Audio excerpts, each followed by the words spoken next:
नमस्कार। आज हम पढ़ेंगे क्लास 6 की सामाजिक एवं राजनीतिक व्यवस्था एक, जिसमें अध्याय 1 में है सामाजिक विविधता और अध्याय 2 में है सामाजिक भेदभाव। तो आज हम लोग पढ़ेंगे अध्याय 2 सामाजिक भेदभाव। सामाजिक विविधता अध्याय 1 हो चुका है, हम आज पढ़ेंगे अध्याय 2 को। ठीक है, तो उससे पहले हम आचार्य जी की कोट्स को देखते हैं। ठीक है ना। चुपचाप मेहनत करनी है बस। क्या है? चुपचाप मेहनत करनी है बस। जब अनंत कीमत का काम करना हो, अनंत कीमत वाला जब काम करना हो तो उसमें श्रम भी अनंत लगता है। जब अनंत कीमत वाला आपको काम करना हो तो आपको अनंत श्रम भी लगता है। ठीक है, आगे बढ़ते हैं।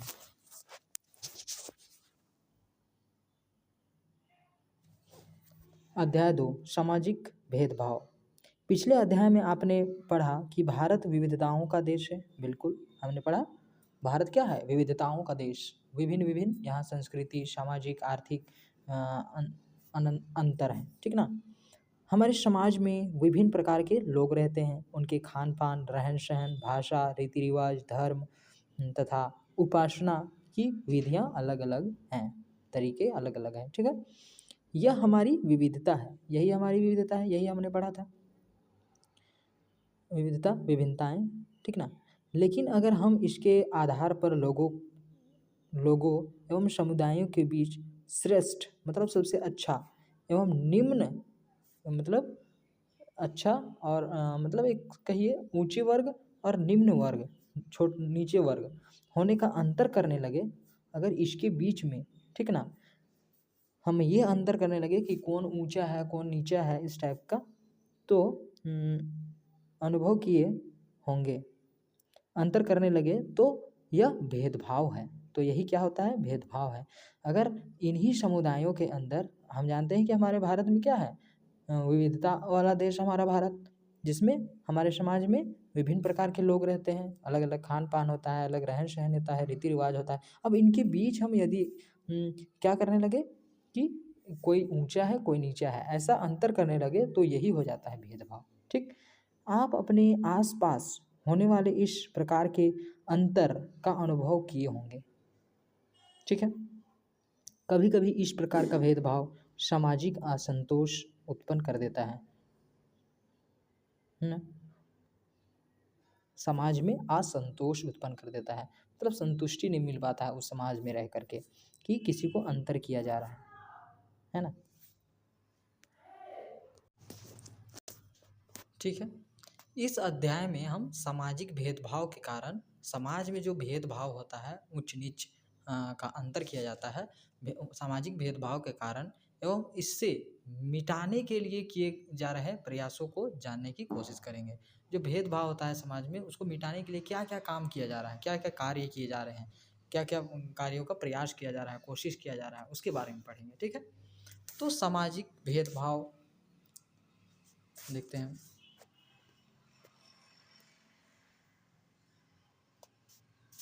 है ना, सामाजिक भेदभाव एवं पूर्वाग्रह। हम जानते हैं कि जगह विशेष का भूगोल हमें एवं हमारी आदतों को प्रभावित करता है। जगह विशेष, मान के चलिए कहीं कश्मीर है तो वहाँ बर्फ़ गिरती है, तो वहाँ बर्फीला एरिया है तो लोग क्या करेंगे? स्वेटर पहनेंगे, है ना। राजस्थान मरुस्थलीय जगह है जहाँ गर्मी ज़्यादा होता है, तो वहाँ क्या करेंगे? लोग गर्मी से बचाव का उपाय खोजेंगे। तो जगह विशेष का भूगोल हमें हमारी आदतों को प्रभावित करता है। हमारा आदत स्थान के अनुसार बदल जाता है। ठीक ना। जब कभी अपने से भिन्न व्यक्ति से हमारी मुलाकात होता है, जब भी हमारी मिलते हैं हम, जब भी हम अपने से अलग व्यक्ति से मिलते हैं, मान के चलिए कोई अंग्रेज आ गया हमसे मिलने, ठीक ना, मुलाकात होती है तो हमें थोड़ा अजीब तो लगता है। बिल्कुल, कुछ लोग वैसे लोग को चिढ़ाते हैं या मजाक उड़ाते हैं। क्या करते हैं? वैसे लोग को चिढ़ाते हैं या मजाक उड़ाते हैं, जो सर्वथा गलत है, जो कि सर्वथा मतलब जो कि बहुत ज़्यादा, हमेशा सबसे ज़्यादा गलत है। ठीक है, सामान्यतः ऐसे लोग के बारे में लोग नकारात्मक धारणा बना लेते हैं। ऐसे नॉर्मली क्या होता है, जो हमसे अलग दिखाई देते हैं, जो जिससे हमारी मुलाकात होती है हमारे, तो क्या करते हैं हम लोग, नकारात्मक धारणा बना लेते हैं, मतलब उल्टा पुल्टा नेगेटिव थॉट उसके बारे में ले आते हैं, उल्टा सोचने लगते हैं कि ये हमारे गलत के लिए सोच रहा है, ऐसा वैसा सोचने लगते हैं।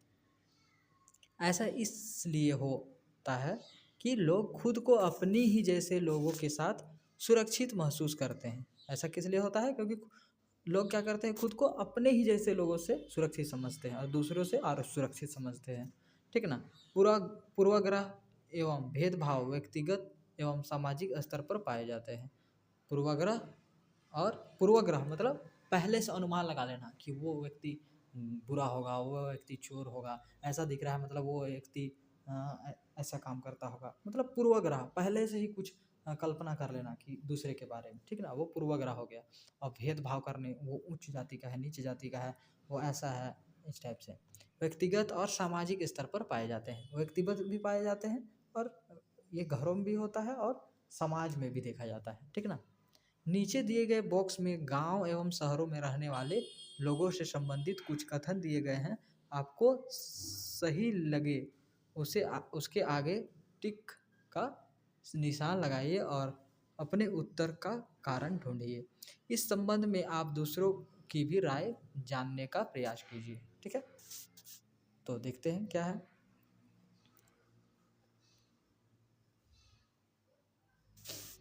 ग्रामीण लोग, गांव के लोगों में पिछड़ापन होता है। पिछड़ापन, बिल्कुल, गांव के लोगों में पिछड़ापन होता है। शहरों की अपेक्षा ग्रामीण अपने स्वास्थ्य के प्रति उतने जागरूक नहीं होते हैं। शहर में ज़्यादा स्वास्थ्य के प्रति जागरूक होते हैं।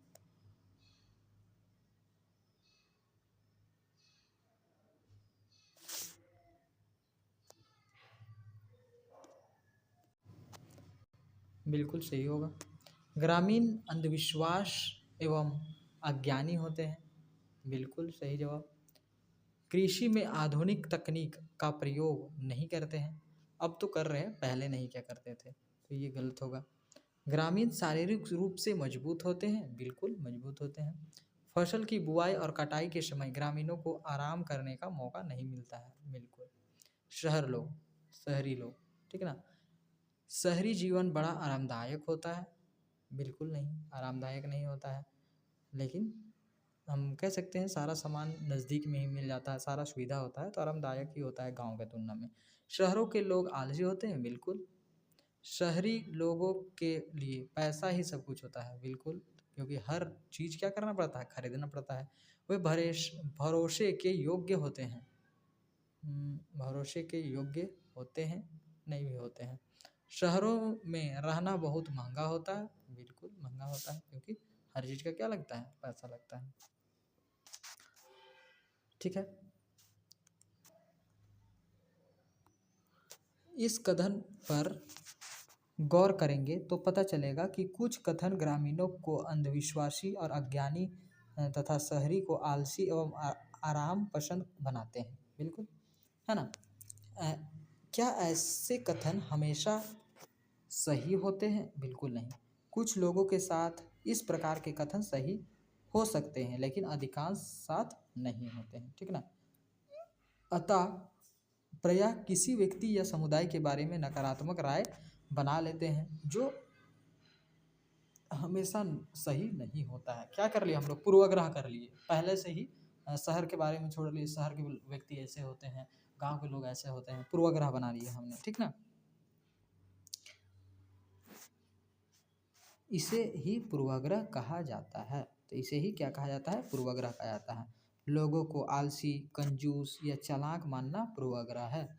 हम जिस परिवेश में रहते हैं वहाँ की भाषा, खान पान आदि को श्रेष्ठ समझने, मतलब अच्छा समझने के लिए, ऊंचा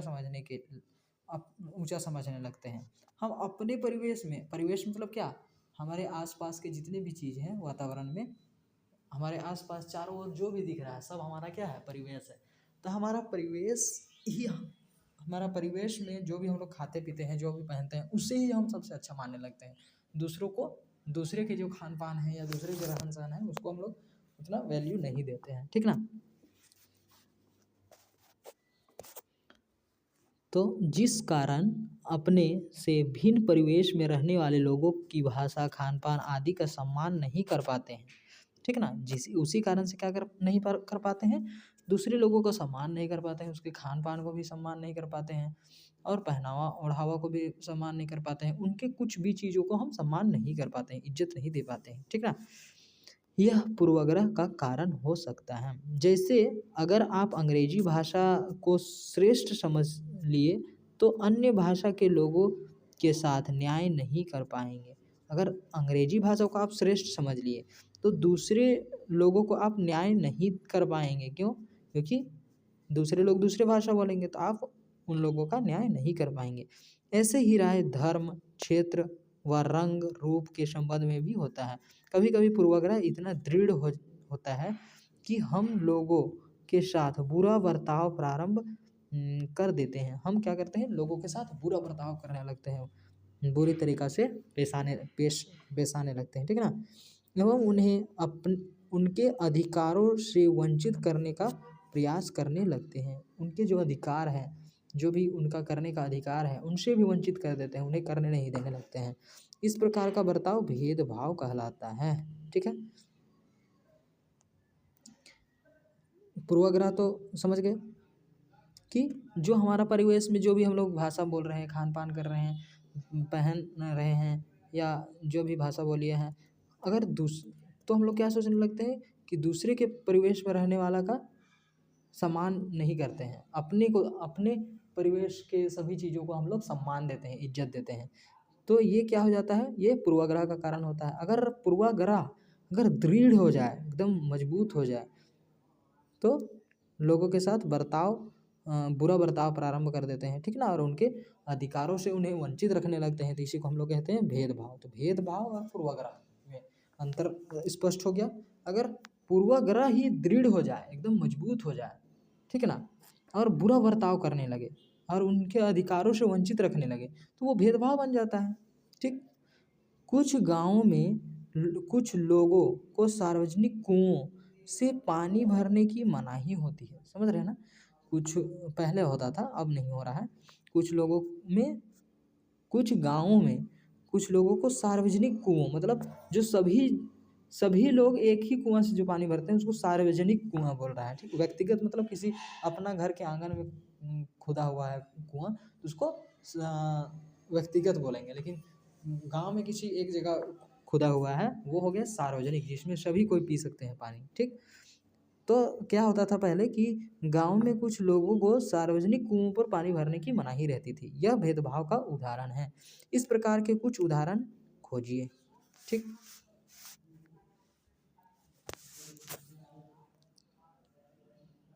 आगे बढ़ते हैं।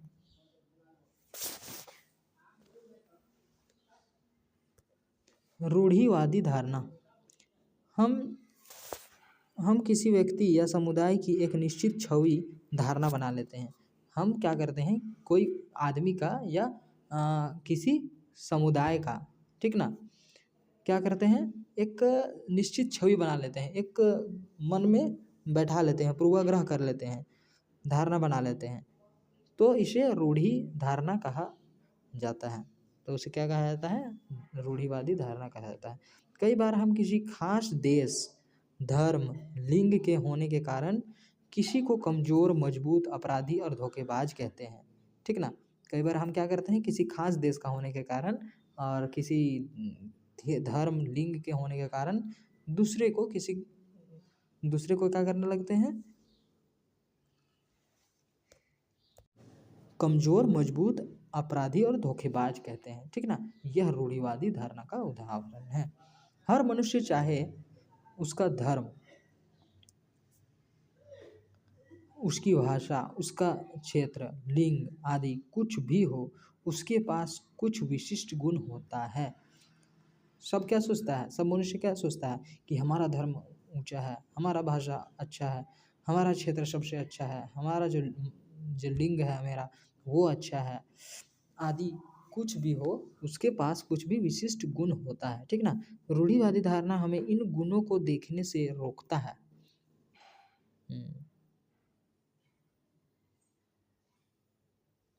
समझ रहे हैं बातों को। हर मनुष्य, चाहे उसका धर्म, भाषा, क्षेत्र, लिंग आदि कुछ भी हो, उसके पास कुछ न कुछ विशिष्ट गुण होता है। जरूर कुछ न कुछ बहुत अच्छा गुण होता है, लेकिन हम उससे वंचित हो जाते हैं, उस व्यक्ति के गुणों से वंचित हो जाते हैं, ठीक ना। उस व्यक्ति के गुणों से वंचित हो जाते हैं, क्यों? क्योंकि हमारे अंदर रूढ़िवादी धारणा बन गया है कि हम सबसे बेस्ट हैं, कोई हमसे बेस्ट नहीं है, कोई हमसे अच्छा नहीं है। हम लोग क्या करते हैं, दूसरे व्यक्ति से जब हम लोग मिलते हैं तो हम लोग क्या सोचते हैं कि हम सबसे बेस्ट हैं और ये नहीं है, तो हम उनसे वंचित हो जाते हैं। उस व्यक्ति के कोई गुण होगा, या तो भाषा, कोई वो अच्छा भाषा जानता होगा, या अच्छा उसका धर्म होगा कोई, या वो अच्छा क्षेत्र से आता होगा, ये सब से हम वंचित हो जाते हैं। अच्छा ज्ञान होगा उसका, उससे वंचित हो जाते हैं, ठीक है। उदाहरण के लिए ऐसा कहना कि खास जाति के लोग अपराधी होते हैं, गलत और रूढ़िवादी धारणा है। जैसे कि कोई जाति का आया, तो ये जाति का तो हमेशा चोरी ही करता है, ये जाति का तो हमेशा क्या करता है, हमेशा अपराध ही करता है। ऐसा किसी जाति को लेकर के हम धारणा बना लेते हैं, उसी को रूढ़िवादी धारणा कहते हैं। क्योंकि अपराधी तो हर जाति में हो सकता है। अपराधी क्या है, व्यक्ति है, वो तो किसी जाति पर निर्भर नहीं करता है, तो किसी जाति का भी हो सकता है। पूर्वाग्रह की तरह रूढ़िवादी धारणा भी समाज के विभिन्न लोगों के बीच होने वाले भेदभाव का कारण हो सकता है, ठीक ना। पूर्वाग्रह के जैसा पहले से ही सोच के रखना कि वो ऐसा है, उसी तरह रूढ़िवादी धारणा भी समाज के विभिन्न लोगों के बीच होने वाले भेदभाव का कारण हो सकता है, ठीक। यह भेदभाव स्त्री पुरुष के बीच या विभिन्न लोगों के बीच हो सकता है। भेदभाव का एक और कारण लोगों का जीवन स्तर, भेदभाव का और एक क्या कारण है, लोगों का जीवन स्तर जो होता है। समाज में लोग अमीर और गरीब हो सकते हैं। किसी के गरीब होने के कारण उसके साथ स्कूल, दफ्तर या अन्य जगहों पर इस तरह के बर्ताव हो सकते हैं जिससे वह असहज महसूस करता है। देखिए, समाज में भले ही गरीब या अमीर हो सकते हैं, किसी के पास पैसे हैं, किसी के पास नहीं है, कल आने वाले दिन में उसके पास पैसे हो जाएंगे, तो हम लोग क्या करने लगते हैं कि जिसके पास पैसे नहीं है तो उनके साथ बुरा व्यवहार करने लगते हैं, ना उनके साथ स्कूल जाने लगते हैं, ना भेजने लगते हैं, जब ना उनके साथ ऑफिस जाते हैं, ना बैठना उठना करते हैं, ठीक ना, बुरा बर्ताव करने लगते हैं, जिससे वो क्या करता है, असहज, मतलब असहज महसूस करता है, अच्छा उसे नहीं लगता है, अच्छा महसूस नहीं करता है।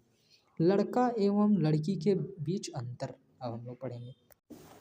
हमारे समाज ने लड़के एवं लड़कियों के बीच स्पष्ट सामाजिक अंतर बना रखा है, ठीक ना, एकदम साफ साफ अंतर बना रखा है कि लड़की वहाँ नहीं जाएंगे, लड़की ऐसा नहीं करेंगे, लड़के वैसे नहीं करेंगे, है ना, अंतर बना रखा है। लड़के वो नहीं खाएंगे, लड़की वो नहीं खाएंगे, ठीक है। आज भी उनके साथ कई तरह के भेदभाव किया जाता है। हम सभी इस भेदभाव से परिचित हैं, हम सभी जानते हैं, परिचित मतलब जानना, इस भेदभाव से हम लोग परिचित हैं। लड़का एवं लड़की के गुणों एवं व्यवहारों के संबंध में कुछ कथन नीचे दिए गए हैं। आप इन कथनों को ध्यान से पढ़ते हुए दिए गए कॉलम को भरिए तथा उनके अपने उत्तर के कारणों की चर्चा कीजिए, ठीक ना। वे मजबूत एवं कठोर होते हैं, वे कोमल होते हैं, रोना इन्हें शोभा नहीं देता, ठीक है। इन्हें घर के काम में अपनी माँ की मदद करनी चाहिए। गुड़िया इनके खेलने के लिए बना है। लंबा बाल रखना इन्हें अच्छा नहीं लगता। वे शरारती होते हैं। वे खाना पकाना अच्छी तरह से जानते हैं। वे नृत्य करना पसंद करती हैं। अब ये कॉलम में लिखना है, लड़का वाला कॉलम में कौन कौन होगा।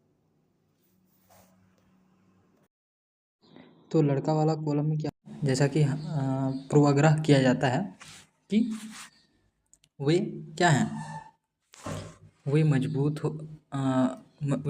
एवं कठोर होते हैं। वे कोमल होते हैं, किसके कॉलम में रखा जा सकता है, लड़की के कॉलम, क्योंकि ये पूर्वाग्रह है कि लड़कियां कमज़ोर होती हैं।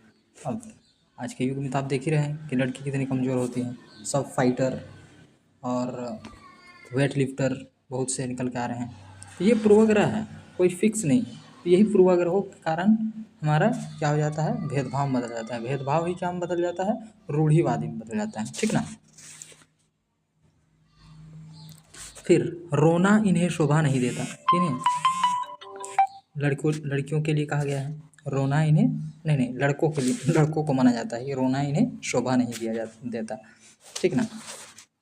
अब इन्हें घर के काम में अपनी माँ की मदद करनी चाहिए और लड़कों को नहीं करनी चाहिए। देखिए, ये किन के लिए प्रोग्राम है, लड़कियों के लिए, कि इन्हें अपनी माँ की मदद करनी चाहिए घर में। गुड़िया इनके खेलने के लिए बना है, ये लड़कियों का पूर्वाग्रह है। पहले से मान लिया गया है कि लड़कियों का खेलने के लिए केवल गुड़िया ही है ना। लंबा बाल रखना इन्हें अच्छा नहीं लगता, किन्हें, लड़कों को, ये पूर्वाग्रह मान लिया गया है। वे शरारती होते हैं।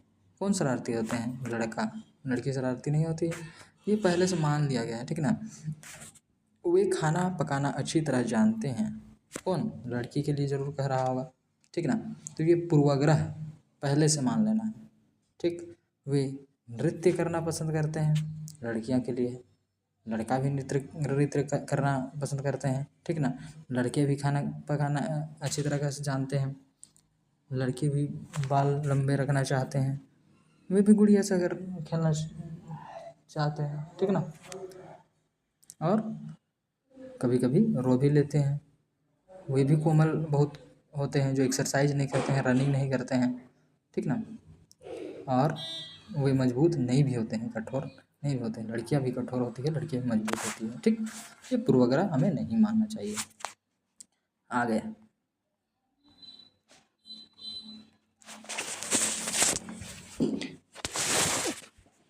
कथन, कथन उनके लिए रोना अच्छी बात नहीं है, पर गौर कीजिए इस कथन में आप क्या समझते हैं। अपनी जिज्ञासा के लिए समाज के विभिन्न लोगों से पूछिए। अधिकांश लोग का मत है कि यह कथन लड़कों की ओर इंगित करता है, ठीक ना। लड़का एवं लड़की दोनों को रोने का मन कर सकता है जब वे दुख या भय का अनुभव करें, है कि नहीं। हम यह अनुभव करते हैं कि घर में जब कोई लड़का गिर कर रोने लगता है, तब उसके माता पिता या अन्य लोग उसे कहते हैं कि अरे चुप हो जाओ, लड़के रोते नहीं। धीरे धीरे वह लड़का जब बड़ा होता है तो वह सीख चुका होता है कि लड़कों को रोना नहीं चाहिए, रोना कमजोरी की निशानी है, ठीक है। पूर्वाग्रह एवं रूढ़िवादी धारणा के कारण हम लड़कों एवं लड़कियों से अलग अलग व्यवहार की अपेक्षा करने लगते हैं, ठीक ना।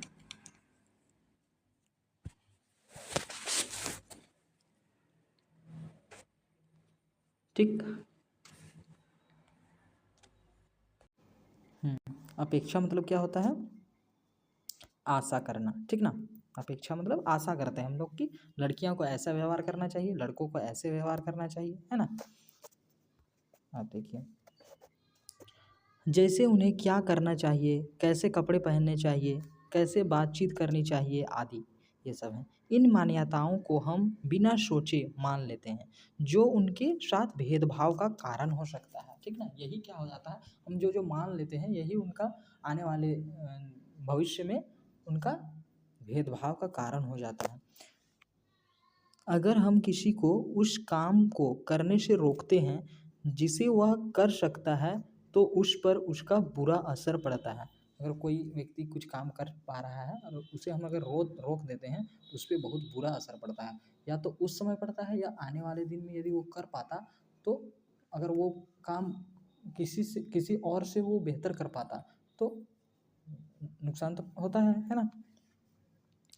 उदाहरण के लिए महिलाओं को पुरुषों की तुलना में कमज़ोर आंकने के कारण सैन्य सेवा जैसी महत्वपूर्ण सेवाओं से पर्याप्त अवसर प्राप्त नहीं है, ठीक ना।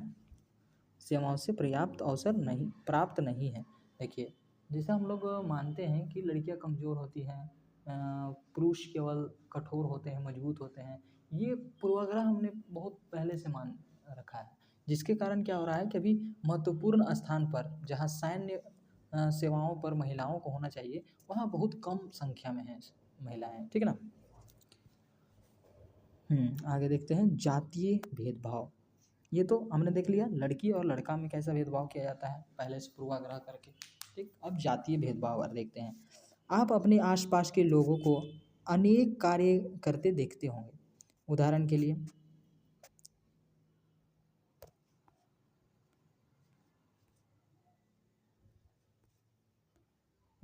क्या कार्य है, जैसे कि कृषि कार्य, ठीक ना, कृषि कार्य, खेती का काम, मछली पकड़ने का काम, पढ़ना, लकड़ी से विभिन्न प्रकार की वस्तुओं को बनाना, ठीक ना, वस्तु का लकड़ी से बहुत अलग अलग तरह का सामान बनाना, कपड़ा सिलना आदि, ये सभी काम लोगों की आजीविका का साधन। आजीविका मतलब जो जीवन चलाने के लिए हमें संसाधन की ज़रूरत होती है, उसके लिए पैसों की ज़रूरत होती है, तो जीवन यापन करने के लिए जो काम किया जाता है उसे क्या कहते हैं, आजीविका कहते हैं। तो आजीविका का साधन है, ठीक है ना। समाज के लोग इन कार्यों को समान महत्व का नहीं समझते हैं। समाज के जो लोग होते हैं इन कार्यों को समान महत्व नहीं देते हैं। अगर कोई जूता सिल रहा है तो उसको उतना महत्व नहीं देगा, कोई ऑफिस में काम कर रहा है तो उसको ज़्यादा महत्व देगा, है ना, क्योंकि दोनों तो शरीर से ही परिश्रम कर रहे हैं, तो दोनों का तो शरीर से ही काम किया जा रहा है ना, कोई तो अंतर नहीं है दोनों में, है ना। अगर कोई बुद्धि से काम कर रहा है, कोई हाथ से काम कर रहा है, तो बुद्धि और हाथ क्या है, दोनों शरीर का ही तो अंग है ना। वो बुद्धि भी सीखा है तो वो कहाँ सीखा है, किसी और ने सिखाया है। वो काम भी सीखा है तो किस कैसे सीखा है, दूसरे से ही सीखा है ना। तो ऑफिस में काम करने वाला 30 मार खानी हो गया, और जो जूता सिल रहा है वो उतना छोटा नहीं हो गया। दोनों काम ही कर रहे हैं अपनी आजीविका को चलाने के लिए, अपने जीवन को चलाने के लिए, है ना। जन्म के अनुसार जाति का निर्धारण होता था। पहले क्या होता था, अच्छा पहले हम लोग यहाँ से पढ़ते हैं। हाँ, समाज में इन कार्यों को समान महत्व का नहीं समझते हैं। कुछ कार्य जैसे सफाई करना, कपड़े धोना, कचरा उठाना आदि को कम महत्व तथा इसे करने वाले को निम्न दर्जे का साझा दिया जाता था। मतलब निम्न दर्जे मतलब नीचा व्यक्ति उसे माना जाता था, जो कि हाइजीनिक काम करते थे, जैसे कि सफाई करना, कपड़ा धोना, कचरा उठाना, ये कम महत्व का काम था, ठीक ना। यह जाति व्यवस्था का एक महत्वपूर्ण पहलू है। ये जाति व्यवस्था का महत्वपूर्ण एक पहलू है। इसी से जाति में बांट दिया गया है लोगों को। जो जिस तरह का काम किया करते थे उसी तरह के जात में उसे वर्गीकृत कर दिया गया, बांट दिया गया, ठीक ना। जिसमें आज बहुत सकारात्मक बदलाव आया है, जिसमें आजकल बहुत ज़्यादा बदलाव आ चुका है। अब वैसे नहीं लोग मान रहे हैं। प्राचीन काल में जाति व्यवस्था अत्यधिक दृढ़ थी। प्राचीन काल में पहले जो जाति व्यवस्था थी वो बहुत दृढ़ थी, बहुत मजबूत थी, बहुत ज़्यादा थी, ठीक ना।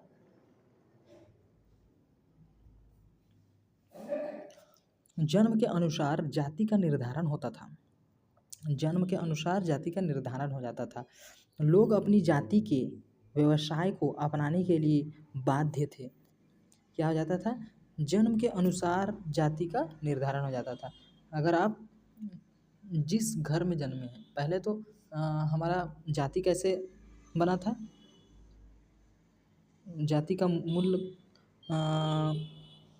जो महत्वपूर्ण पहलू क्या था कि जैसे काम लोग करते थे वैसे जाति में बांट दिया गया। अब दूसरा क्या कि अगर आप जिस घर में जन्मे हैं आप उसी जाति को हो जाएंगे, ठीक ना, उसी जाति को हो जाएंगे। तो लोग अपनी जाति के व्यवसाय को अपनाने के लिए बाध्य थे। तो जैसे कि मान के चलिए कोई कपड़ा सिलने वाला, ठीक है ना, कपड़ा सिलने वाले के घर में जन्म ले लिया है तो उस जाति का तो हो ही जाएगा, प्लस में वो व्यवसाय को करने के लिए बाध्य भी हो जाएगा, बंध भी जाएगा, वो वही कार्य करेगा ज़्यादातर। फिर अगर वो आज के युग में क्या हो रहा है कि ज़्यादा लोग वो काम छोड़ करके अब अन्य काम भी कर रहे हैं, क्योंकि उनके माता पिता भी जागरूक हो चुके हैं, ठीक ना। पहले क्या होता था कि तुम इस घर में जन्मे हो तो यही कार्य करोगे, इस टाइप से, ठीक ना।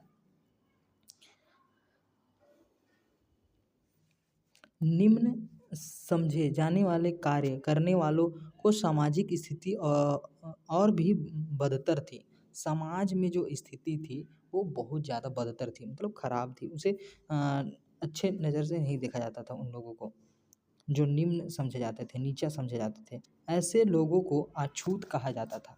क्या कहा जाता था? अछूत कहा जाता था। अछूतों को उनके सामाजिक अधिकारों से वंचित रखा गया था। उदाहरण के लिए वे स्कूल में अन्य जाति के बच्चों के साथ पढ़ नहीं सकते थे। वे अन्य जाति के बच्चों के साथ नहीं पढ़ सकते थे। मंदिरों में उनका प्रवेश वर्जित था। मंदिरों में वे प्रवेश नहीं कर सकते थे, वर्जित था, मना था, मनाही था, ठीक ना। सार्वजनिक कुओं से पानी लेना उनके लिए संभव नहीं था। जो सार्वजनिक कुआं मैंने जो बताया था, सार्वजनिक मतलब एक गांव में जो कुआं है जिसमें सभी लोग पानी भर सकते हैं, उस कुएं से उन्हें पानी भरना क्या था? मना था। वो संभव नहीं था भर पाना, ठीक है। वर्तमान समय में भी हमारे समाज में विभिन्न जातियाँ रहती है, अभी भी विभिन्न जातियाँ रहती है। कोई व्यक्ति चाहे उसकी जाति कुछ भी हो, विभिन्न व्यवसाय को आजीविका के रूप में अपना सकता है। अभी तो क्या है कि चाहे कोई भी व्यक्ति है, उसकी जाति कुछ भी हो, कोई भी व्यवसाय को वो अपना सकता है, कुछ भी काम कर रहा है, ठीक ना, अपने आजीविका को चलाने के लिए। अब जाति व्यवस्था पर आधारित भेदभाव के स्तर में कमी आई है, जो हमारे समाज की एकता के लिए अनिवार्य है। एकता के लिए बहुत ज़रूरी है कि जाति व्यवस्था में कमी आए, ठीक ना। जब सभी जात के लोग एक साथ मिलजुल करके रहेंगे तभी तो एकता हो पाएगा, है ना। इस प्रकार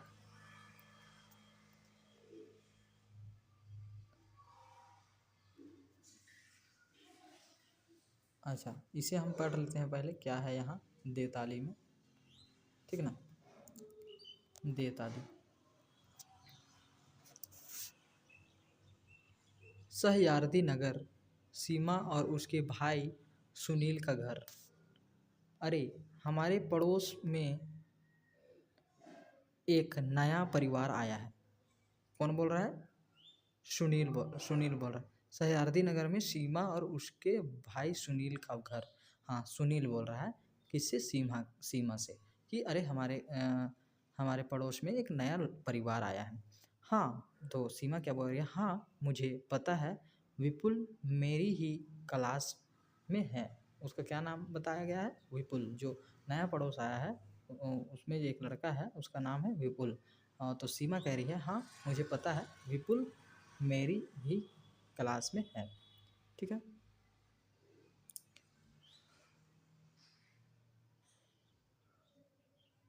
अब देखिए, विपुल का घर। हेलो विपुल, मैं सुनील पास में रहता हूँ। विपुल चला गया, नहीं, सुनील चला गया विपुल के घर और कह रहा है, हेलो विपुल, मैं पास में ही रहता हूँ, ठीक ना।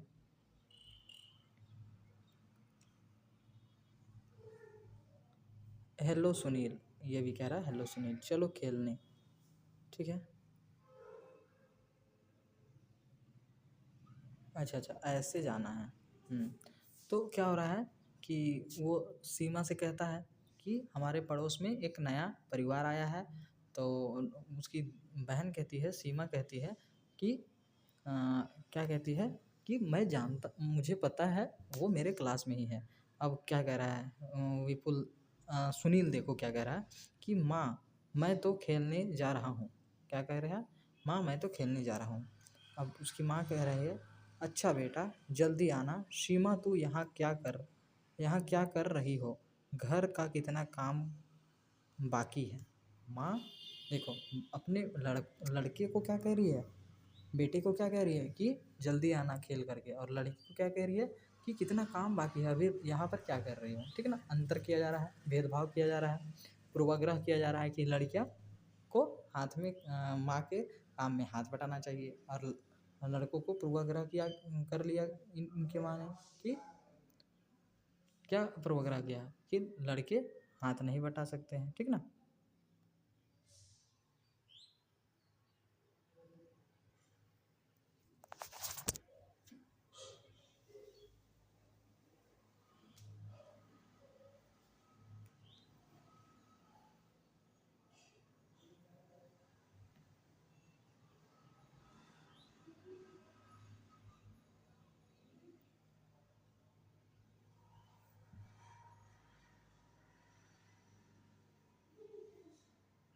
नहीं खाबो।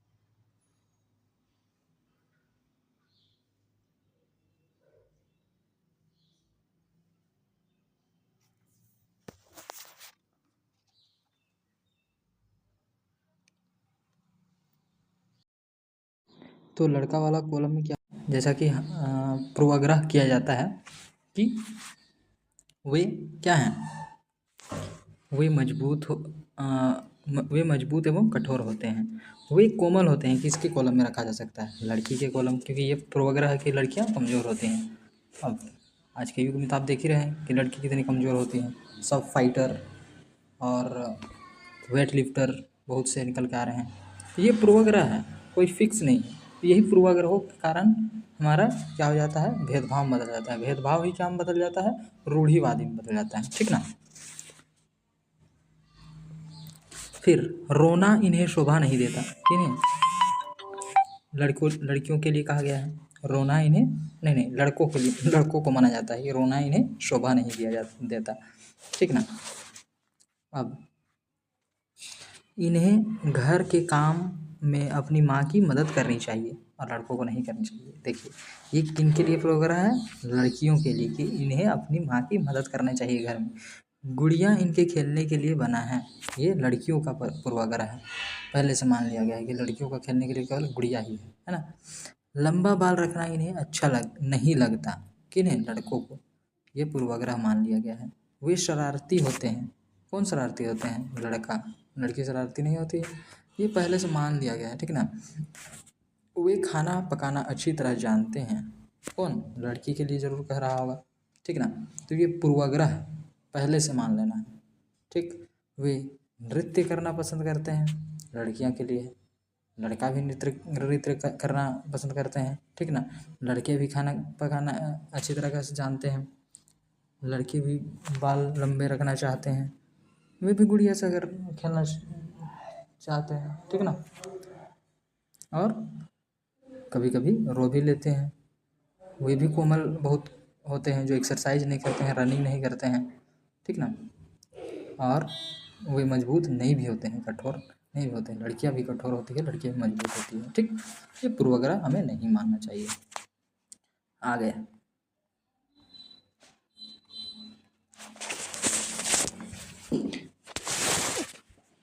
कथन। कथन, उनके लिए रोना अच्छी बात नहीं है, पर गौर कीजिए। इस कथन में आप क्या समझते हैं? अपनी जिज्ञासा के लिए समाज के विभिन्न लोगों से पूछिए। अधिकांश लोग का मत है कि यह कथन लड़कों की ओर इंगित करता है। ठीक ना। लड़का एवं लड़की दोनों को रोने का मन कर सकता है जब वे दुख या भय का अनुभव करें, है कि नहीं। हम यह अनुभव करते हैं कि घर में जब कोई लड़का गिर कर रोने लगता है, तब उसके माता पिता या अन्य लोग उसे कहते हैं कि अरे चुप हो जाओ, लड़के रोते नहीं। धीरे धीरे वह लड़का जब बड़ा होता है तो वह सीख चुका होता है कि लड़कों को रोना नहीं चाहिए। रोना कमजोरी की निशानी है। ठीक है। पूर्वाग्रह एवं रूढ़िवादी धारणा के कारण हम लड़कों एवं लड़कियों से अलग अलग व्यवहार की अपेक्षा करने लगते हैं। ठीक ना।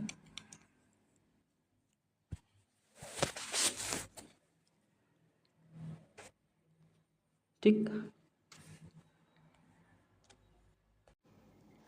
अपेक्षा मतलब क्या होता है? आशा करना। ठीक ना।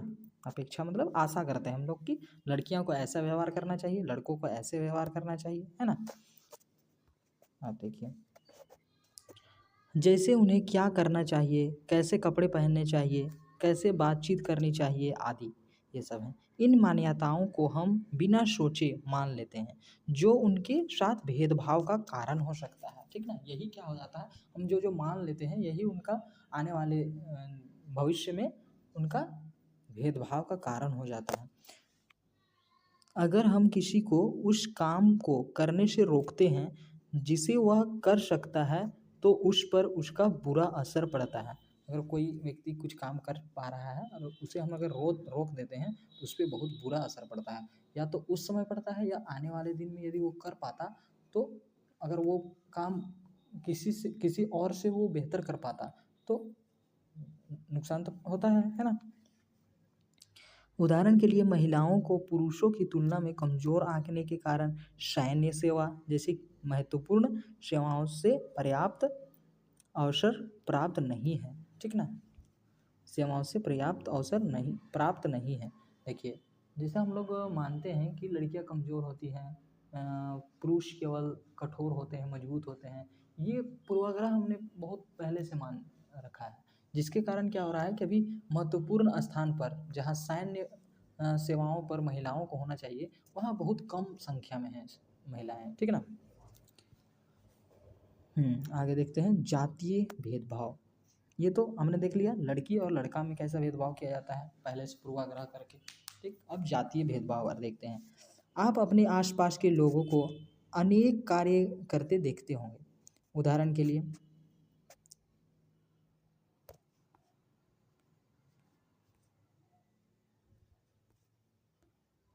लिए क्या कार्य है, जैसे कि कृषि कार्य, ठीक ना। कृषि कार्य, खेती का काम, मछली पकड़ने का काम, पढ़ना, लकड़ी से विभिन्न प्रकार की वस्तुओं को बनाना, ठीक ना। वस्तु का लकड़ी से बहुत अलग अलग तरह का सामान बनाना, कपड़ा सिलना आदि, ये सभी काम लोगों की आजीविका का साधन। आजीविका मतलब जो जीवन चलाने के लिए हमें संसाधन की ज़रूरत होती है, उसके लिए पैसों की ज़रूरत होती है, तो जीवन यापन करने के लिए जो काम किया जाता है उसे क्या कहते हैं, आजीविका कहते हैं। तो आजीविका का साधन है, ठीक ना। समाज के लोग इन कार्यों को समान महत्व का नहीं समझते हैं। समाज के जो लोग होते हैं इन कार्यों को समान महत्व नहीं देते हैं। अगर कोई जूता सिल रहा है तो उसको उतना महत्व नहीं देगा, कोई ऑफिस में काम कर रहा है तो उसको ज़्यादा महत्व देगा, है ना।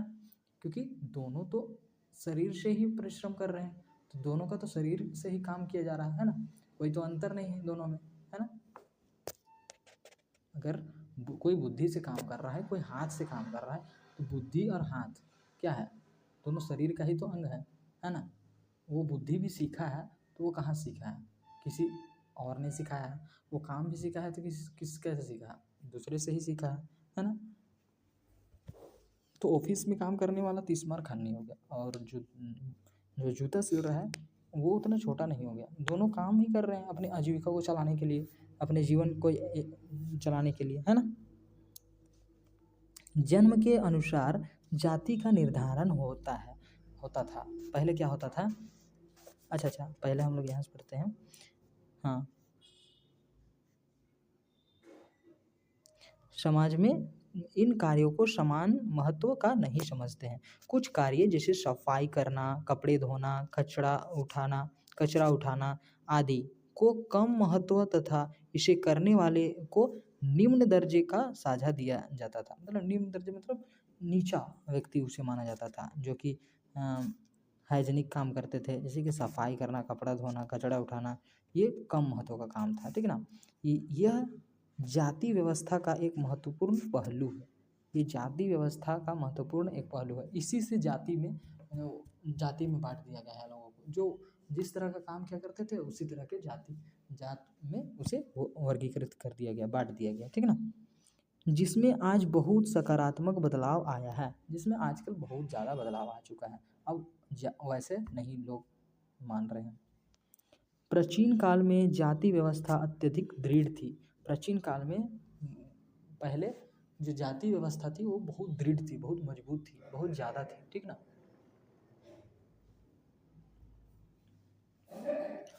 जन्म के अनुसार जाति का निर्धारण होता था।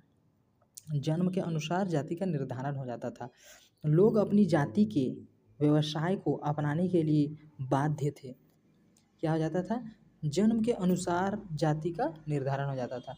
अगर आप जिस घर में जन्मे हैं, पहले तो हमारा जाति कैसे बना था? जाति का मूल जो महत्वपूर्ण पहलू क्या था कि जैसे काम लोग करते थे वैसे जाति में बांट दिया गया। अब दूसरा क्या कि अगर आप जिस घर में जन्मे हैं आप उसी जाति को हो जाएंगे, ठीक ना, उसी जाति को हो जाएंगे। तो लोग अपनी जाति के व्यवसाय को अपनाने के लिए बाध्य थे। तो जैसे कि मान के चलिए जो कोई मान के चलिए कोई कपड़ा सिलने वाला, ठीक है ना, कपड़ा सिलने वाले के घर में जन्म ले लिया है तो उस जाति का तो हो ही जाएगा, प्लस में वो व्यवसाय को करने के लिए बाध्य भी हो जाएगा, बंध भी जाएगा, वो वही कार्य करेगा ज़्यादातर। फिर अगर वो आज के युग में क्या हो रहा है कि ज़्यादा लोग वो काम छोड़ करके अब अन्य काम भी कर रहे हैं क्योंकि उनके माता पिता भी जागरूक हो चुके हैं, ठीक ना। पहले क्या होता था कि तुम इस घर में जन्मे हो तो यही कार्य करोगे, इस टाइप से, ठीक ना। निम्न समझे जाने वाले कार्य करने वालों को सामाजिक स्थिति और भी बदतर थी। समाज में जो स्थिति थी वो बहुत ज़्यादा बदतर थी, मतलब खराब थी। उसे अच्छे नज़र से नहीं देखा जाता था उन लोगों को जो निम्न समझे जाते थे, नीचा समझे जाते थे। ऐसे लोगों को अछूत कहा जाता था। क्या कहा जाता था? अछूत कहा जाता था। अछूतों को उनके सामाजिक अधिकारों से वंचित रखा गया था। उदाहरण के लिए वे स्कूल में अन्य जाति के बच्चों के साथ पढ़ नहीं सकते थे। वे अन्य जाति के बच्चों के साथ नहीं पढ़ सकते थे। मंदिरों में उनका प्रवेश वर्जित था। मंदिरों में वे प्रवेश नहीं कर सकते थे, वर्जित था, मना था, मनाही था, ठीक ना। सार्वजनिक कुओं से पानी लेना उनके लिए संभव नहीं था। जो सार्वजनिक कुआं मैंने जो बताया था, सार्वजनिक मतलब एक गांव में जो कुआं है जिसमें सभी लोग पानी भर सकते हैं, उस कुएं से उन्हें पानी भरना क्या था? मना था। वो संभव नहीं था भर पाना, ठीक है। वर्तमान समय में भी हमारे समाज में विभिन्न जातियां रहती है, अभी भी विभिन्न जातियां रहती है। कोई व्यक्ति चाहे उसकी जाति कुछ भी हो, विभिन्न व्यवसाय को आजीविका के रूप में अपना सकता है। अभी तो क्या है कि चाहे कोई भी व्यक्ति है, उसकी जाति कुछ भी हो, कोई भी व्यवसाय को वो अपना सकता है, कुछ भी काम कर रहा है, ठीक ना, अपने आजीविका को चलाने के लिए। अब जाति व्यवस्था पर आधारित भेदभाव के स्तर में कमी आई है, जो हमारे समाज की एकता के लिए अनिवार्य है। एकता के लिए बहुत ज़रूरी है कि जाति व्यवस्था में कमी आए, ठीक ना। जब सभी जात के लोग एक साथ मिलजुल कर रहेंगे तभी तो एकता हो पाएगा, है ना। इस प्रकार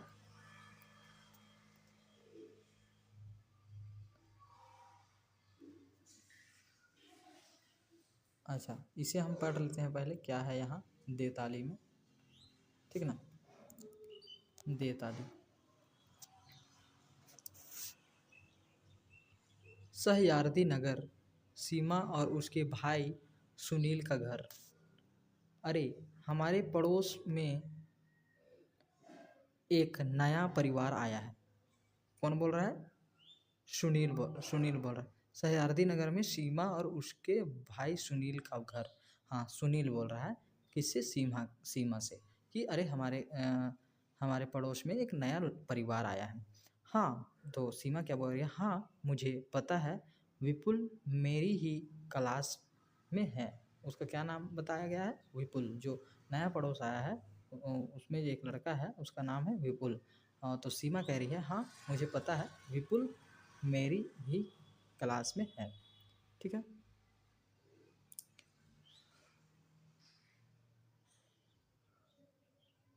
अब देखिए, विपुल का घर। हेलो विपुल, मैं सुनील पास में रहता हूँ। विपुल चला गया, नहीं, सुनील चला गया विपुल के घर और कह रहा है हेलो विपुल, मैं पास में ही रहता हूँ, ठीक ना।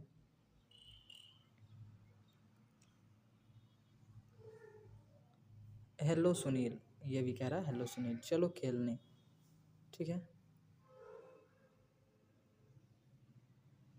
अच्छा अच्छा, ऐसे जाना है।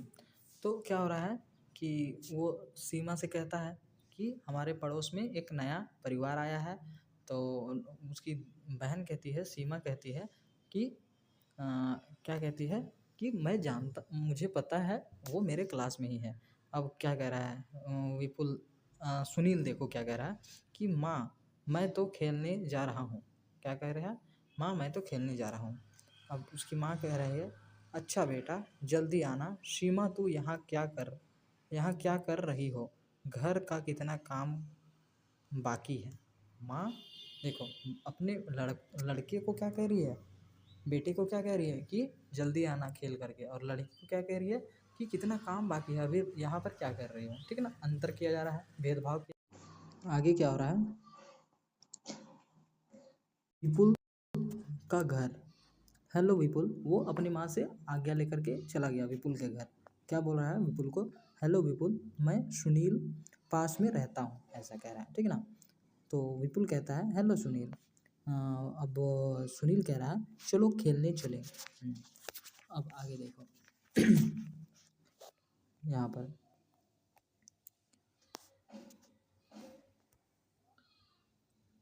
चलते हैं पर मैं पहले घर का काम पूरा कर लूँ।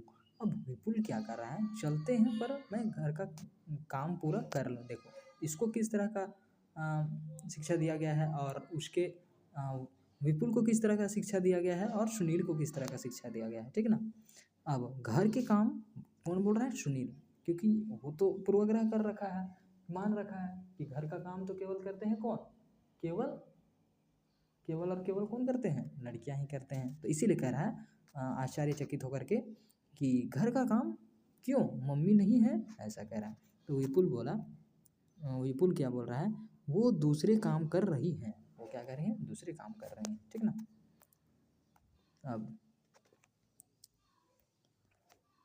सुनील दीदी सुनील सुनील क्या कर रहा है, अब सुनील गया घर, अपने घर।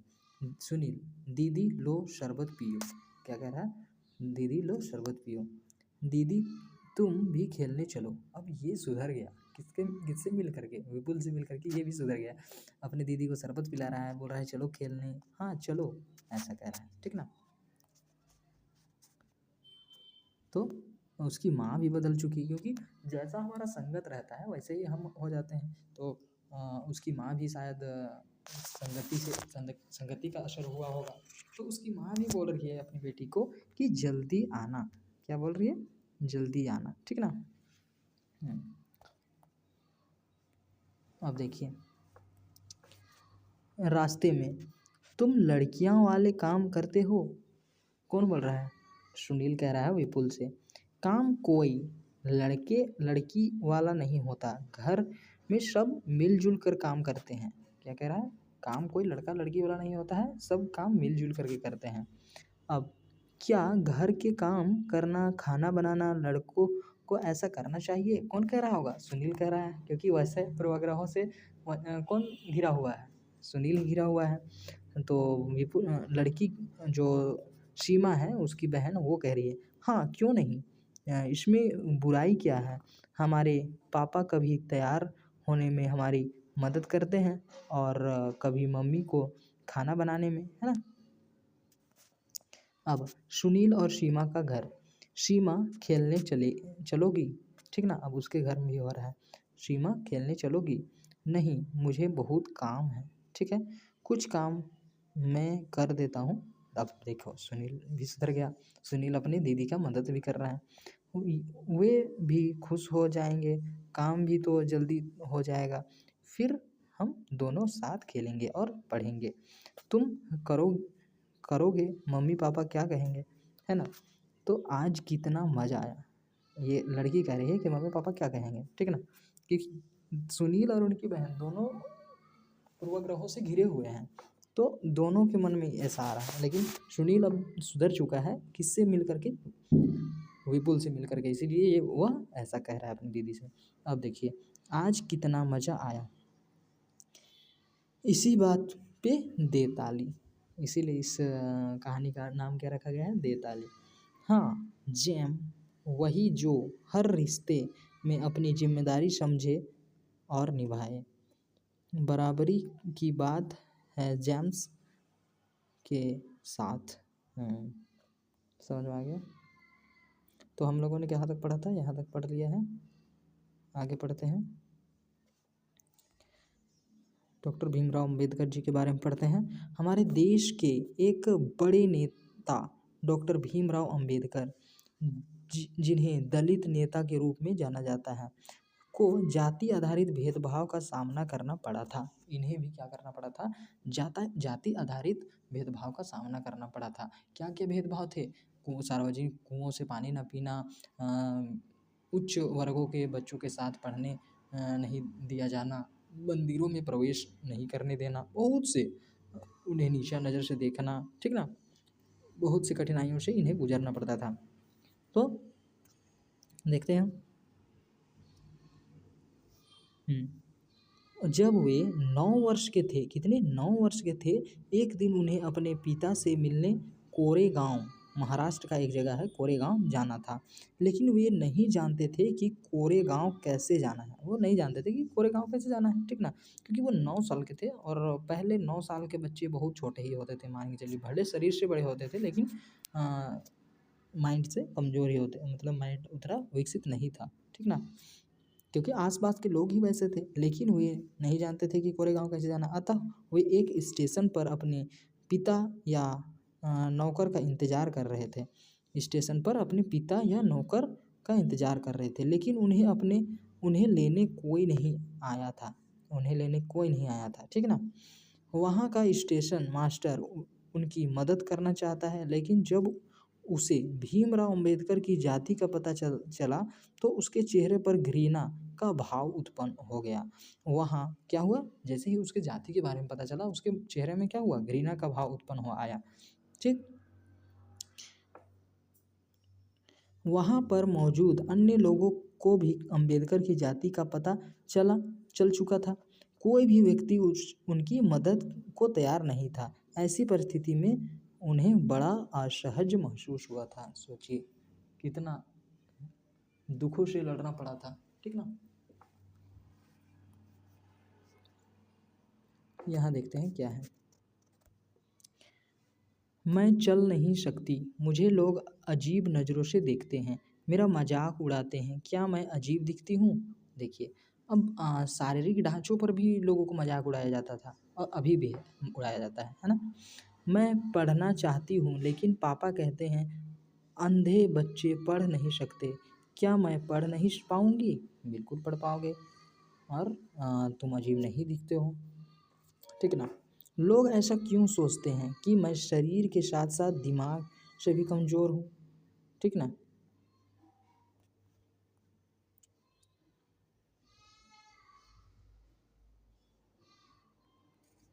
देखिए यहाँ से कंटिन्यू करते हैं। यहाँ से इस प्रकार के यहाँ एक लाइन पे पढ़ लेते हैं। जब जाति व्यवस्था पर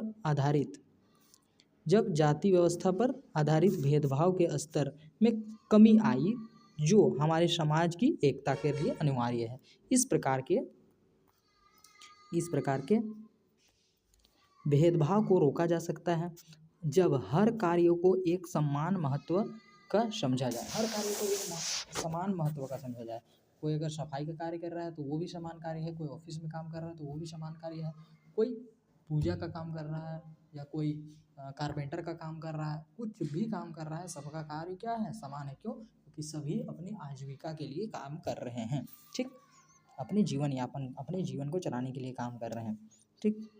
पिछले पृष्ठ में चित्रों को ध्यान से देखिए। इन चित्रों में कुछ ऐसे लोगों के उदाहरण हैं जिनकी शारीरिक बनावट हमसे भिन्न है, हमसे अलग है।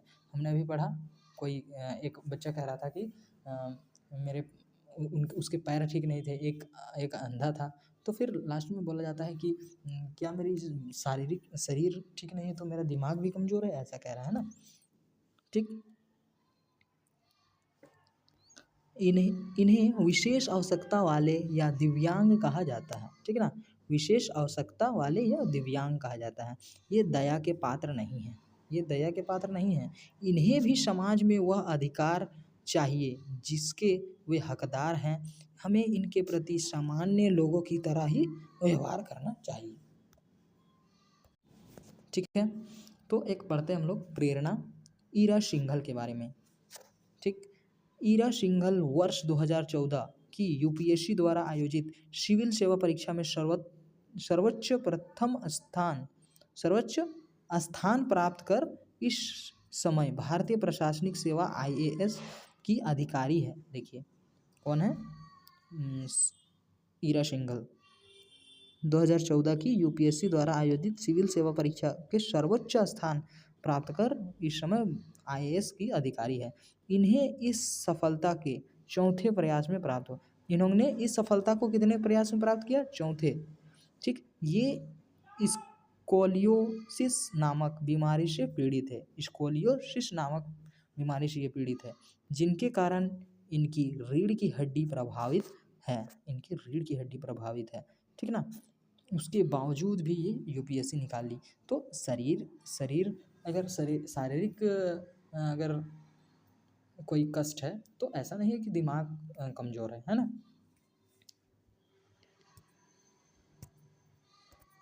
पीड़ित है, जिसके कारण इसकी रीढ़ की हड्डी प्रभावित है तथा बाजुओं की गति सही नहीं है, और बाजू का भी गति सही नहीं है। इस मुकाम को हासिल करने वाली वह पहली दिव्यांग है। ये पहली वो दिव्यांग है जो कि इस मुकाम पर पहुंची हुई है, आईएएस बनी हुई है। सन 2010 में भारतीय राजस्व सेवा की परीक्षा में सफल होने के बाद शारीरिक अक्षमता के कारण उन्हें अधिकारियों ने पद देने से मना कर दिया था। शारीरिक अक्षमता होने के कारण पद देने से मना कर दिया था। उन्होंने हार नहीं मानी और केंद्रीय प्रशासनिक न्यायाधिकरण के समक्ष अपना मामला रखा, जिसके परिणाम स्वरूप 4 साल बाद ईरा के पक्ष में निर्णय दिया गया। वे कई निजी कंपनियों में उच्च पद को सुशोभित कर चुकी हैं, मतलब उच्च पदों पर काम कर चुकी है। ठीक,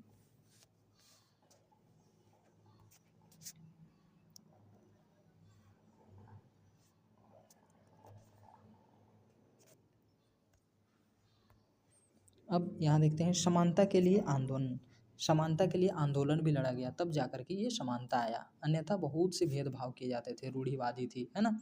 तो पढ़ते हैं क्या है, दुनिया के अन्य देशों की तरह भारत भी लोग समानता के लिए संघर्ष करते रहे, हमेशा मेहनत करते रहे, संघर्ष करते रहे।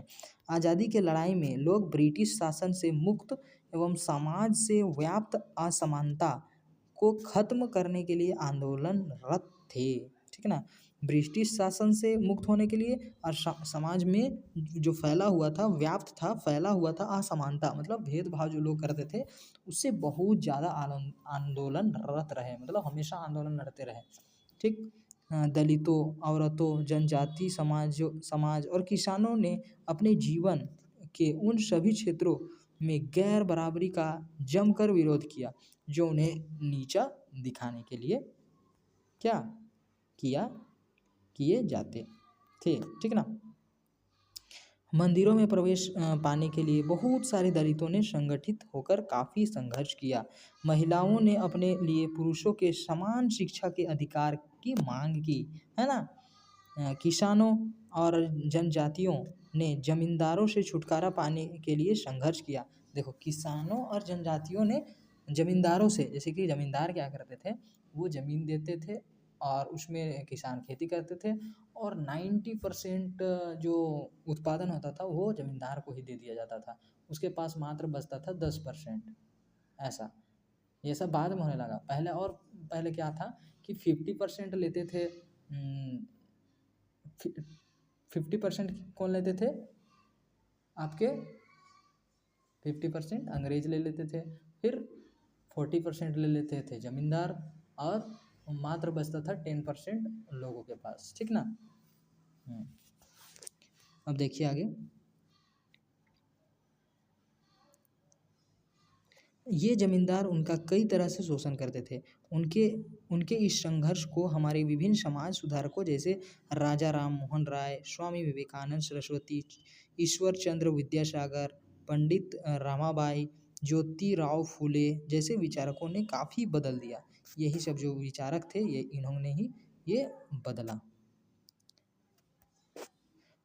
भारत 1947 में आज़ाद हुआ तो हमारे नेता ने समाज में व्याप्त कई तरह की, समाज में जो फैला हुआ था, व्याप्त मतलब फैला हुआ, समाज में फैला हुआ था कई तरह के असमानताएं पर विचार किया। संविधान को लिखने वाले लोग भी समाज में होने वाले भेदभाव एवं इसके खिलाफ लोगों के द्वारा किए गए संघर्ष से परिचित थे, है ना। अतः हमारे संविधान में समाज में समानता लाने एवं भेदभाव को मिटाने के लिए अनेक प्रावधान किए गए हैं। जो हमारा संविधान है उसमें बहुत ज़्यादा क्या का प्रावधान किया गया है, क्या का प्रावधान है, समानता लाने, एक समान सब है उसको लाने में और भेदभाव मिटाने में प्रयास किया गया। भारत का हर नागरिक कानून की नज़र से समान है। धर्म, जाति, लिंग आदि के आधार पर किसी के साथ कोई भेदभाव नहीं किया जा सकता। प्रत्येक व्यक्ति को समान अधिकार और समान अवसर प्राप्त है। सभी व्यक्ति कुछ भी कर सकता है, ठीक ना। अस्पृश्यता आदर्श छुआछूत अपराध है और इसे कानूनी रूप से खत्म कर दिया गया है। इसे अब कानूनी रूप से बिल्कुल खत्म कर दिया गया है।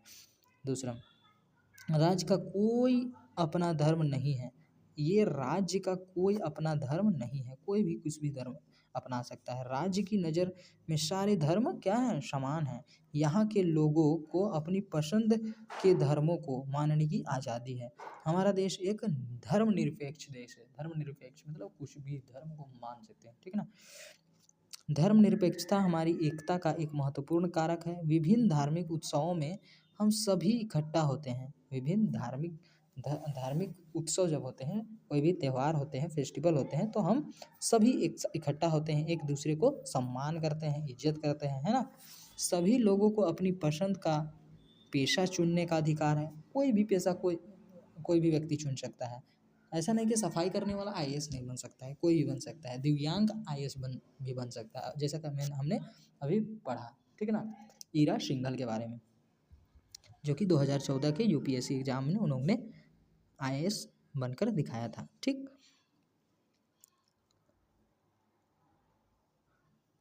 अब सरकारी नौकरी में सभी लोगों के लिए समान अवसर प्राप्त है, लेकिन संविधान में यह प्रावधान किया गया है कि सरकार महिलाओं और पिछड़े हुए समुदायों के लिए विशेष कदम उठा सकती है। वर्तमान में निम्नलिखित वर्ग सामाजिक आर्थिक दृष्टि से पिछड़े माने जाते हैं। कौन कौन पिछड़े माने जाते हैं?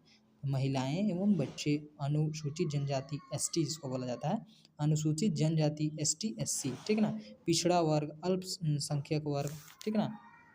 अब देखिए दिव्यांग, ये सब भी कमज़ोर माने जाते हैं। सरकार का कर्तव्य है कि कमज़ोर और पिछड़े लोगों को सामाजिक भेदभाव से न्याय दिलाएं।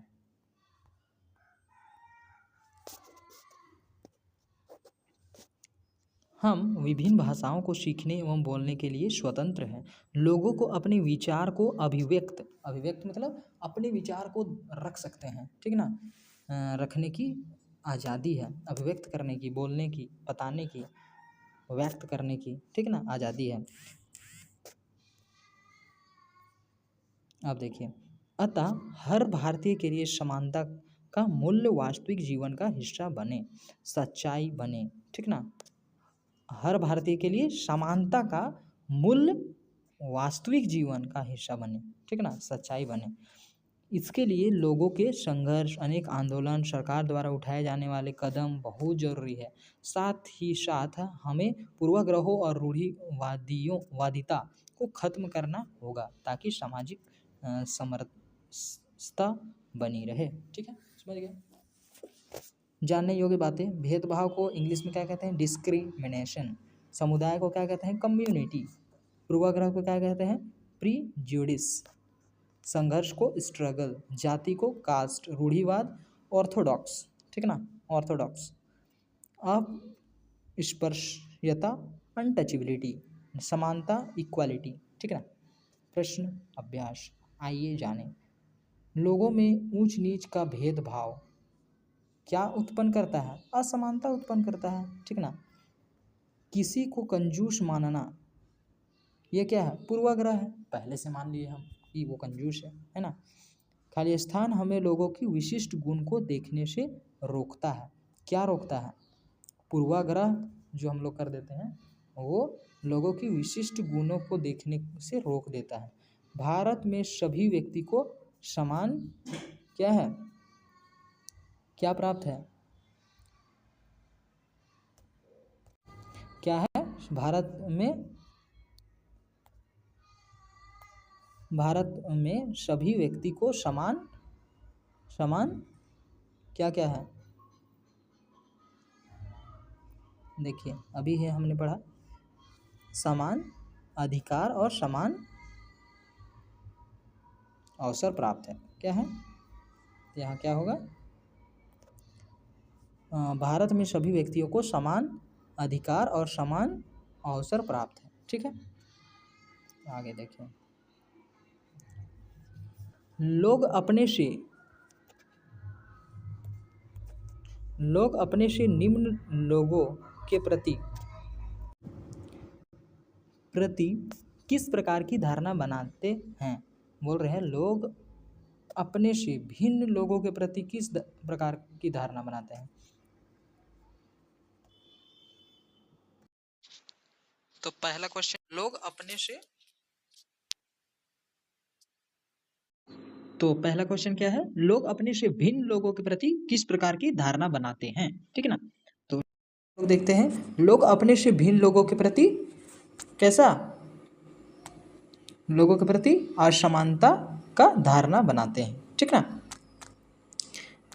अब आगे,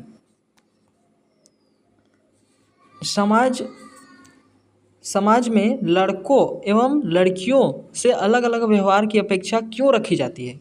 क्यों रखी जाती है? लड़कों से अलग अपेक्षा रखी जाती है और लड़कों से अलग अपेक्षा क्यों रखी जाती है? व्यवहार की अलग अलग व्यवहार की अपेक्षा क्यों रखी जाती है समाज में?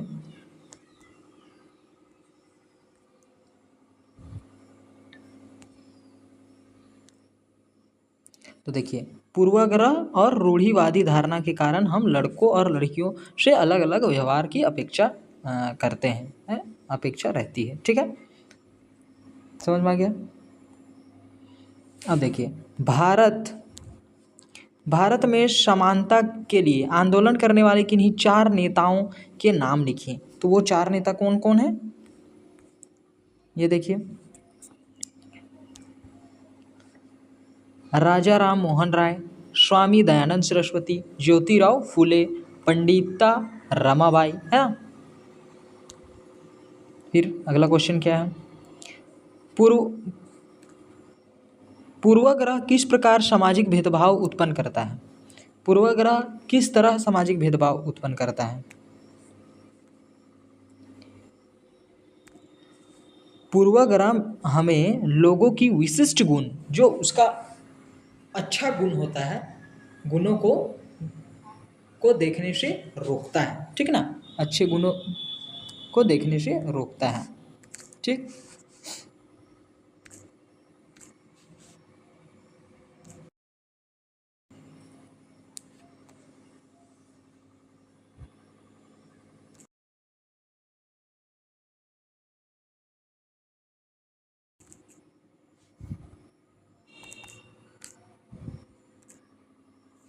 गुणों को देखने से रोकता है ना। अब देखिए अगला क्वेश्चन,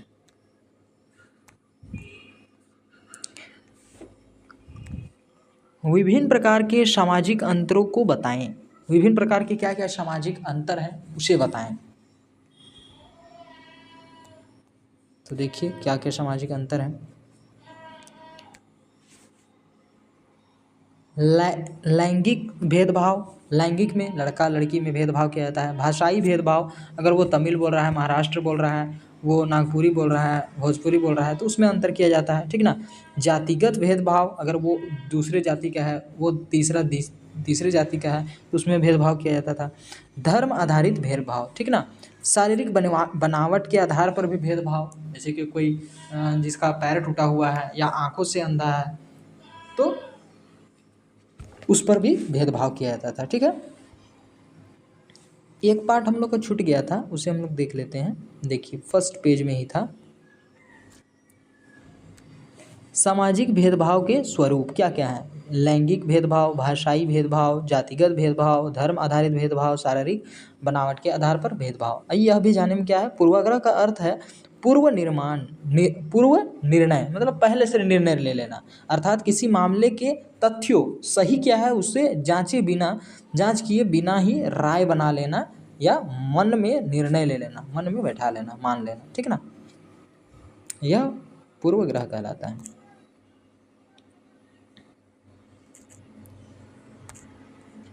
तो अगला क्वेश्चन क्या है,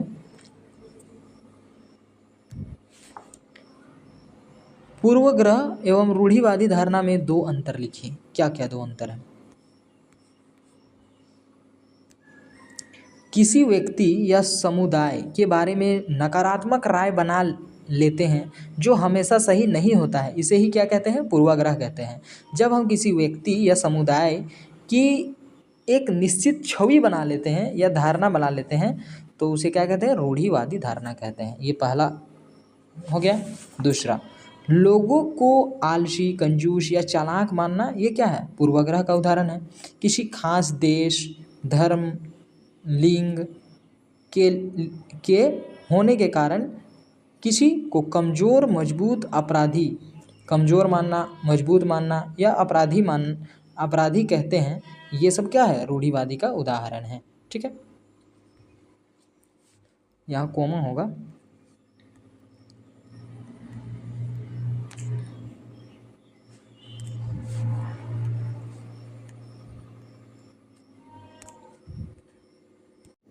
ठीक है, कॉमा मैंने दे दिया। ठीक है, अगला क्वेश्चन क्या है,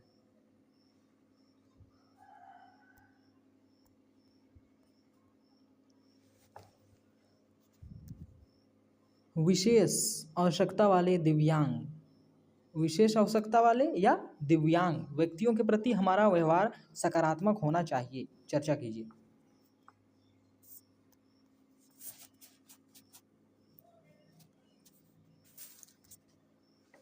विशेष आवश्यकता वाले या दिव्यांगत क्या होते हैं, दया के पात्र नहीं हैं। इन्हें भी समाज में वह अधिकार चाहिए जिसकी वह हकदार है।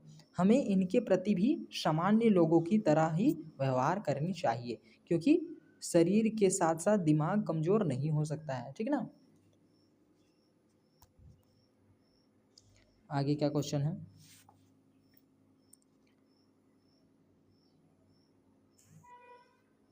सामाजिक भेदभाव के किन्हीं दो कारणों की व्याख्या कीजिए। सामाजिक भेदभाव के किन्हीं दो कारणों की व्याख्या कीजिए।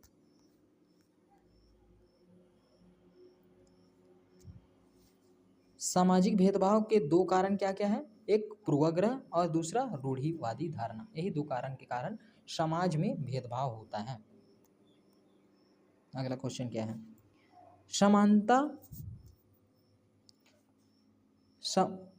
समानता के लिए संघर्ष में राजा राम मोहन राय, स्वामी दयानंद सरस्वती एवं ज्योतिराव फुले के योगदान के बारे में बताइए। इनके क्या क्या योगदान थे। ठीक ना,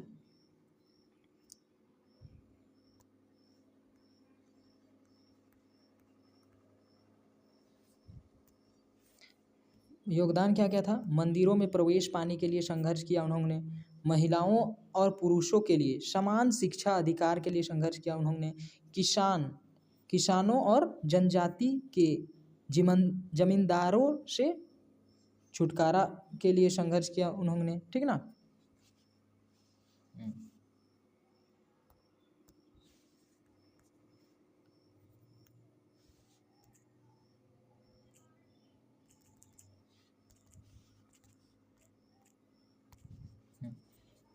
ठीक है,